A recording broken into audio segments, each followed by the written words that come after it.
waxtaan ak góor ñi donc waxtaan ci li nga xamante ne mooy faiblesse sexuelle ñu koy woowee nit ñi di ko gën a xamee ci impuissance sexuelle muy benn problème mu dysfonctionnement érectile bu nga xamante ne góor ñi dañ koy am. momentané. voilà momentané. waaw. voilà quand on dit. maanaam doo ko gën a kii ci kàllaamay olof mu gën a leer suñu bopp yi. waaw dysfonctionnement mooy maanaam ñi nga xamante ne dañu am problème. balaa mooy yegg tuuti dama bëgg ngeen may ma yow pour nga comprendre li muy wax da nga koy déglu attentivement. waaw mais non c'est que ay tubaab la koy lakk. même bu yeggalee ay tubaab. boo dégloo ba ci biir di nga xam fan la war mais yàkkamti woolu mayal kii mu wax non mais c'est que aussi franchement tamit des fois moi je comprends pas ay tubaab lay làkk dégguma tubaab am naa droit ne ko li ngay làkk dégguma ko wala mais bu fekkee ne moom dafa commencé benn moowu tubaab bu fekkee ne dafa commencé benn moowu tubaab faalewuñ la yow ñun auditeurs yi moo ñu sax a jóg Seydina même bu commencé benn moo tubaab mu dagg ko te phrase bi yeggagul après du mën a xam li muy wax voilà léegi nag xam nga bu ñuy nga torop waaw xam nga bu ñuy wax maanaam dysfonctionnement érectile mooy ñi nga xamante ne dañuy am problème pour contenir seen sperme wala pour ñi nga xamante ne dañuy am problème pour éjaculer daanu maanaam pour daanu voilà donc kon muy gën a leer maanaam ñi nga xamante ne dañuy wàcc lal comme ni que tey dinaa bëgg ma waxee ko ñi nga xam ne dañuy am problème boobu noonu maanaam pour mën a def seeni rapport sexuel ba mu yegg wala ñi nga xam te dañuy am problème sax pour mun a jógal pour mun a def seen rapport sexuel maanaam c'est français bi di ko woy bandé voilà jógal bandé voilà donc d'habitude lii di indi loolu noonu dysfonctionnement la boo xam te ne dañ koy am mën na nekk physique mën na jóge ci maanaam ay problèmes physiques yu ñu am wala ay problèmes psychiques yu ñu psychologiques yoo xamante ne moom la ñu am donc moo waral sax d'habitude voilà dañuy stressé ba mu ëpp parfois dañuy am infection on en a parlé de prostate bi ñu doon wax la semaine dernière soit dañuy am problème mu prostate wala ñu am problème mu infection bu ñu am wala ñu am problème psychologique maanaam dans la tête ils ne sont pas prêts trop stressés anxieux et cetera voilà loolu mooy waral parfois ñuy am souci yu mel noonu maanaam dañuy bëgg sax mais du mën a nekk xam nga bëgg dara ba pare te xel mi nekku ci wala nga bëgg dara ba pare te xel mi àndul parce que lépp mécanisme la wala soxna si soxla la mais yow doo ko mën a dara mu mer lépp mécanisme la góor gi tamit la même chose rek ci xel mi lay jógee ci xel mi lay jógee xel bi moom mooy conduire li nga xamante ne mooy permettre érection boobu noonu mën a am donc bu fekkee ne ci xel mi par exemple nanguwul effectivement dafay am genre problème yooyu donc ñu koy gis beaucoup ñu koy gis lu bëri ci ay couple yu bëri yoo xamante ne dafay indi parfois ay problèmes ay soucis yoo xamante ne du facile à gérer ce qui se passe habituellement da ngay gis ne léegi dafa am ay sociologue wala am ay psychologue yoo xamante ne ñoom la patient yi di dem seeti ñu waxtaan ak ñoom jéem leen orienter jéem a xool exactement lan mooy souci bi nga xamante ne moo waral loolu di am à partir de là ñu doog a mën leen utal solution par rapport ak loolu noonu xool nan lañ leen di def voilà la plupart du temps nag dañuy am suivi psychologique wala ñu defal leen ay traitement yoo xamante ne moo leen di permettre ñu mun a récupérer waat seen conditions yi nga xamante ne mooy conditions normales yi. Absolument. Voilà donc pour juste dire que ne le pourquoi habituellement ça arrive c'est très simple hein. Deux cas lay nekk habituellement mooy soit ils ont un problème de santé soit physique lay nekk problème de santé physique lay nekk wala ñu am problème psychologique. Okay. ñaar yooyu habituellement mooy indi dysfonctionnement boobu noonu bon des fois nag dañuy dégg ay dañ ko takkal xalaat dañ ko def lii dafa yoom dañ ko takkal xalaat yooyu noonu il peut y arriver hein, parce que voilà on est en Afrique on peut pas nier certaines choses certaines de nos réalités c'est possible mais la plupart du temps c'est un problème de santé am na ñoo xam ne sax dañuy dem ba dañuy am ay problème d'infection ci seen partie boobu noonu boo xamante ne infection boobu noonu mooy dem ba da leen di tere def quoi que ce soit ñoom dañuy seetlu sax que bu ñuy saw wala bu ñuy def yenn yi dafay métti dañuy dem sax ba bëgg nekk en érection sax mais dafay métti ba nga xamante ne duñ ko mën a yeggali donc loolu mooy waral duñu mën a egg à l'acte comme il faut wala boog acte bi bu ñu ko xasee ba commencer rek du 2 minutes du def sax une seconde sax affaire yi éjaculation précoce voilà éjaculation précoce la di indil la plupart donc muy ay phénomènes yoo xamante ne il faut pas surtout en faire un cas extrême déjà pour sensibiliser les gens il faut pas en faire un cas extrême non c'est un cas mais pas en faire un cas extrême ça veut dire que c'est pas quelque chose qui ne peut pas se soigner il faut en parler voilà c'est pas quelque chose qui peut pas se soigner c'est quelque chose qui peut se soigner mais pour que ça se soigne il faut que ñu détecter d'abord lan moo waral lan mooy cause bi alors pour ñu détecter cause bi mooy il faut aller voir un médecin soit un gynécologue ou un spécialiste boo xamante ne voilà un sexologue un gynécologue ñoom ñëpp boo leen demee seeti ñoom dinañ mën a déjà xool ba xam lan mooy problème bi bu ñu defee ay tests de santé gis na ni que ce n'est pas dans le cadre santé dinañ xam ne c'est dans le cadre psychologique absolument bu fekkee c'est dans le cadre psychologique ils vont t'orienter vers des spécialistes ay psychologues wala ñu yóbbu la ci benn sociologue je sais pas jéem leen parfois même dañ leen di defloo ay séances en couple yoo xamante ne da ngeen di mën a toog parce que parfois aussi il faut que la femme trouve la bonne méthode méthodes pour pouvoir accompagner le mari dans ce genre de situation mooy maanaam tey ku jigéen ki ci moment d'intimité boobu noonu war nañ ko war a mën a jàngal nan la war a mën a def wala nan la war a mën a comporter wee pour aider ku góor ki à ce que mu mën a dépasser cap boobu noonu parce que c'est gênant voilà pour mën a egg ci niveau bi nga xamante ne parce que parfois aussi ay problème de couple mën na indi loolu maanaam ngeen nekk ci ay problème ay tensions yoo xamante dafay dem ba mujj bi dafay personne envie de voilà ku góor ki dafay dem ba dafay perte yenn envie yenn sensation automatisme voilà donc moo tax d'habitude bu ñu lay yóbbu ci psychologue nii en général dañuy yóbbu couple bi pour mën a waxtaan ak couple bi xool s'il y a pas de souci dans le couple s'il y a une bonne entente est-ce qu'il y a ceci est-ce que les préliminaires se font comme il se doit ak yooyu parce que am na li ñuy wax naan dans une relation sexuelle dans une relation de couple il y a un début il y a une fin c'est-à-dire que dafa am commencement les petits préliminaires yi lay commencer s'embrasser, voilà se caresser pour mën a egg parfois pour mën a permettre ku ci nekk mu nekk ci prédisposition yi nécessaires yi pour mën a recevoir keneen ki alors loolu bu fekkee dafay manquer tamit ci biir couple bi mën na indi genre problème yooyu noonu genre éjaculation précoce wala sax mu indi bande du ci am donc moo tax d'habitude dañuy yóbbu couple bi ci benn psychologue pour mu xool leen waxtaan ak ñoom ak yooyu bu fekkee ne c'est un cas boo xam ne ça vient que de l'homme par exemple moom tamit dañ koy defal suivi defal ko soit traitement bu fekkee infection la am ñu traité infection bu fekkee dafa am beneen feebar bu mu am tamit ñu traité feebar boobu noonu pour permettre que mu delluwaat ci attitude bi nga xam te ne moom mooy attitude normale bi maanaam mën a def érection normale mën a def am vie de couple maanaam vie de relation sexuelle normale voilà mën a jouer normal voilà on va dire ça comme ça alors loolu nag moo tax tey ñun ñëw ci sujet bi pour que les gens comprennent que parfois ce n'est pas de mauvaise foi qu'un homme ne veut pas faire plaisir à une femme parfois c'est par rapport à des soucis de santé après nag Sénégal on est dans une réalité boo xamante ne les gens ont des problèmes pour discuter de certains sujets c'est des sujets à l'époque c'était des sujets tabous mais léegi ce n'est plus un sujet tabou maintenant parce que voilà c'est devenu maintenant un train-train habituel mais je pense que communication dafa baax ci biir couple il faut beaucoup discuter quand l'homme par exemple a ce genre de problème et qu'il ne comprend pas il faut qu'il se fie à sa femme parce que fii boobu noonu mooy gën a yokk confiance sa diggante yow sa jabar ngeen mën a peut-être ànd xeexandoo ci problème boobu noonu mais bu fekkee ne da ngay am sa problème nga noppee ko ku jigéen ki def constater elle ne comprend pas parce que Sénégal fii dañoo am ay réalité am ay idées am nu ñuy xalaatee te loolu c'est très dangereux tey sa jëkkër tey bu ñëwee tey il n'arrive même pas à te donner plaisir yow jàpp première chose bi ngay jàpp mooy dafa demoon seeti feneen dafa la tromper comprendre nga dem na seeti feneen def na fa li mu fay def ba ñëw na fi mënatul def alors que mën na nekk sax loolu yëpp am peut-être dafa am problème ci liggéeyam wala mu am souci financier wala mu am kersa pour wax la yenn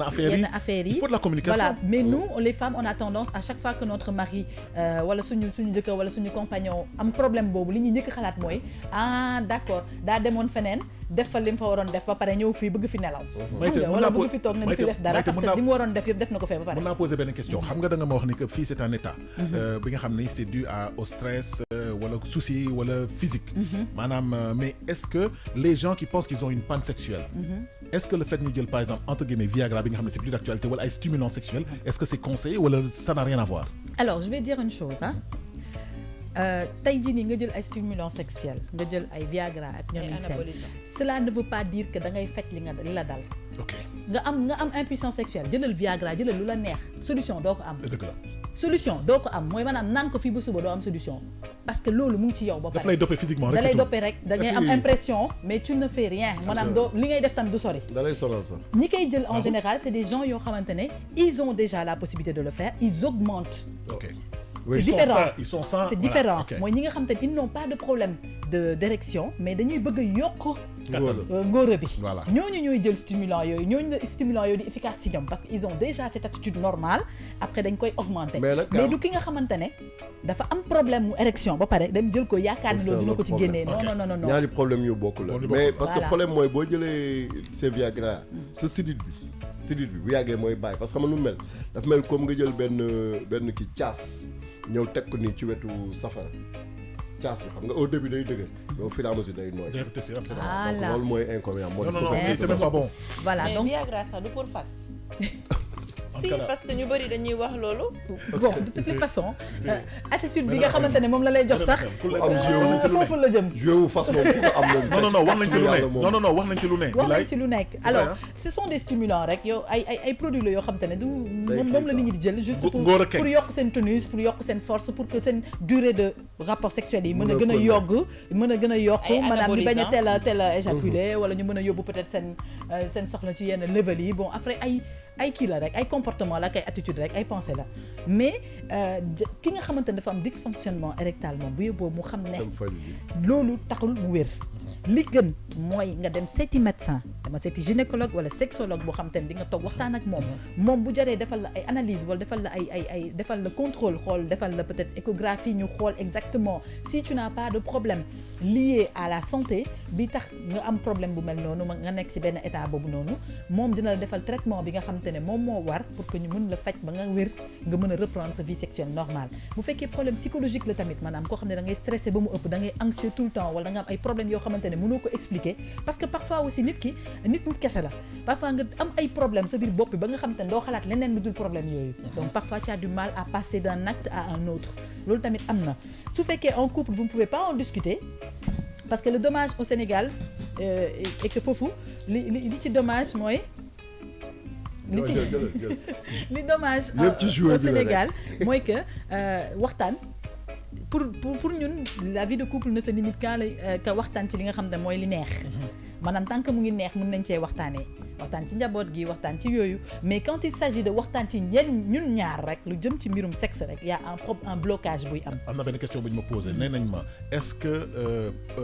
blocage sexuel boobu parce que blocage sexuel la utilisé comme terme nee na est-ce que c'est pas dû aussi quelquefois au fait que peut-être xalaat nga ni mënuloo satisfaire sa jabar wala sa jabar satisfaire loo psychologie la taille du sexe moom laa la wax mooy bof taille du sexe après moi je me dis que la taille du sexe c'est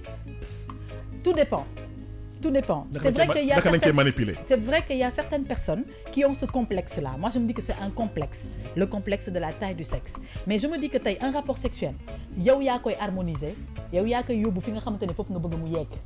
tey sa jabar bi nga xamante ne tey dafa nangu sëy ak yow bi mu duggee ci sëy bi gis loolu terew ko mu toog ci biir sëy bi kon mooy maanaam kooku amul problème boobu après nan ngeen di def ba harmoniser loolu ba mu bañ a nekk impact wala mu bañ a nekk problème loolu yéen ñaar lay concerner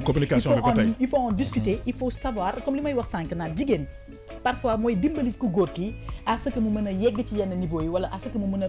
fàtte yenn yi mu bañ ko def problème donc c'est un problème de communication bi nga xam ne dafay am ci biir couple yi quand cette communication n'existe pas ou quand il y a un complexe wala mu am benn genre kersa bu am ci diggante góor ak jigéen maanaam diggante couple en général ça amène énormément de problèmes parce que boobu y a plein de non-dits chacun garde pour soi li nga xam te ne loolu moo nekk ci biir xolam du ko waxtaanee donc solution du am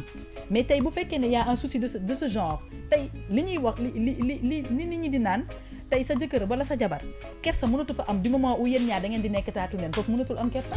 lu pire loolu sax dëgg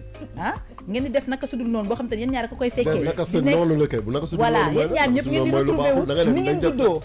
kon ça veut dire que foofu complexe mënatu fa am kersa waratu fa am leneen waratu fa am lu fa war a mën a am mooy complicité donc complicité ak waxtaan donc il faut que ñuy xam comment discuter comment aborder certains sujets que tey jii ni jigéen ñi bu ñu confronté à seen jëkkër yi nekk ci genre état yi nañu toog waxtaan ak ñoom il faut chercher la solution ensemble waxtaan xool ko góor ki lan mooy problème am bu fekkee problème psychologique la ngeen nga accompagner ko yow même ku jigéen ki ngeen ànd dem xooli loolu bu fekkee ne problème physique la ngeen ànd dem faji ji loolu parce que après tey ngeen faj ko tey mooy waral seen couple mën a reprendre train normal bi mooy waral tamit derrière seen njaboot du ko subir parce que parfois loolu mën na dem ba day jouer ci famille bi parce que ku góor ki day nerveux wala ku jigéen ki di énervé wu wala ngeen di am ay problème ay wax mën na jib fu nekk pour éviter loolu ànd leen ngeen dem régler ji problème boobu góor ñi nga xam ne nag ñoom tamit personnellement parce que man je pense que charité bien ordonnée commence par soi yow mi nga xam ne yaa nekk ci problème boobu boo demee ba am loo sentir lu la jaaxal waxtaan seen moom boo ci mënul waxtaan ak sa jabar tamit demal seeti médecin wala nga seeti psychologue boo xam ne dina la jàppale nga xam te ne dina la mën a permettre nga ibbeeku peut-être boo fekkee mënoo ko wax sa jabar nga mën a maanaam évacuer wu parce que ñoom loolu mooy seen liggéey nit ñu wax la ngeen waxtaan peut-être que la personne te donnera des conseils yi nga xam te ne dina tax nga génn ci lu état boobu noonu wala mu orienté la ci li nga xam te ne mooy li gën ci yow ba nga mën a génn ci situation boobu mais moi je pense que la seule solution à ce problème et la meilleure solution c'est le dialogue entre couples. Absolument. Le dialogue et se dire la vérité il faut pas se cacher les choses parce que bu nëbbatu amee rek solution du am. da nga nag des fois aussi gars yi dañu soof de ñoom ñooy tax gars yi wàcc la. non moom laa lay expliquer moo tax ma ne la xam nga loo gis rek. dafa am lu ko waral mais pour xam li ko waral il faut nga dund ko. il faut nga waxtaan ci il faut nga ba pare man li may ñaax suñu sama mbokk jigéen ñi à chaque fois ñi nga xam te dañu nekk ci biir sëy comme liñ ko suñu yaay yi di ñu ko waxee naan ko sëy kuy sëy ku ne da nga war a am bàmmeelu biir. ndax lépp du lépp la nit ñi war a xam du lépp la nit ñi war a dégg du lépp la war a nit ñi war a lijjanti am na lijjanti koo xamante ni yow yaa koy lijjanti sa bopp yoonu kenn newu ci am na li xew sa biir néeg yaag sa borom kër yow ak yi moom la ak yàlla yoonu kenn newu ci dañuy emballage balaa ñuy gën a kontaan donc boo leen mënul régler solution bi en interne dem leen seeti spécialiste ensemble ngeen régler problème bi bu kenn yëg parce que Sénégal bi ku la xamal waxal la du la régler sa problème lijjanti la ba nga jeex tàkk lay def di la yokk naqar parce que chaque jour dina ñëw laaj la fu mu toll ak situation ni mu demee ngay nettali muy gën a métti ci yow yóbbu la affaire bi cher li ma lépp ci cerveau bi la voilà lépp ci cerveau bi la moom laa doon wax sànq moo tax ma ne soit un problème psychologique la wala un problème lépp fii la nag alors physique mooy maanaam soit da nga feebar wala da nga am infection mais psychologique moom mooy bopp bi boo xoolee nag les 80% c'est psychologique waaw les 80% soit tu es stressé par la femme wala nga nekk pression sociale da ngay faible et tout loolu yëpp am na am na aussi ñi nga xamante ne ça peut être dû à une infection aussi. Oui, non, c'est médical. Ay partenaires sexuels. Parfois tu tourne